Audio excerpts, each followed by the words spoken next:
Sekuestrohet në Tiranë Lamborghini Urus me vlerë 160.000 euro.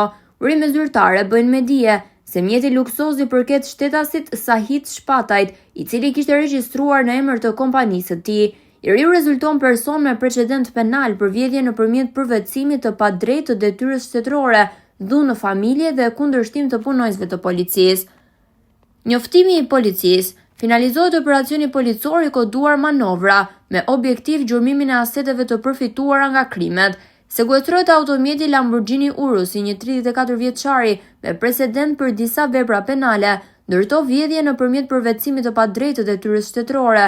34 vjeçari Sahit Shpataj dyshohet se e kishte regjistruar automjetin me vlerë rreth 160.000 euro në emër të një kompanie për të shmangur gjurmimin dhe për të justifikuar vlerën. Vihet në hetim 34 vjeçari dhe pronari i kompanisë.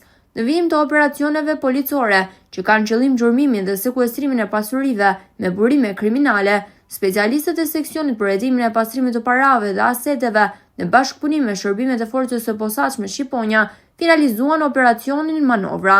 Në kuadër të operacionit, u ndaluan në aksin rrugor Sauk Teg, automjeti tip Lamborghini Urus me drejtues shtetasin SSH 34 vjeç me precedent për vjedhje nëpërmjet përvetësimit të padrejtë të detyrës shtetërore, dhunë në familje dhe kundërshtim të punonjësve të policisë. Nga verifikimet e mëtejshme, dyshohet se ky shtetas e kishte regjistruar këtë automjet në emër të një subjekti tregtar në pronësi të shtetasit ED me qëllim justifikimin e vlerës së tij. Në vijim të veprimeve procedurale nisi procedimi penal për të dy këta shtetas, vijnë hetimet për të gjurmuar dhe sekuestruar pasuritë të tjera të shtetasit SSH. Materialet procedurale i referuan prokurorisë së Tiranës për veprime të mëtejshme.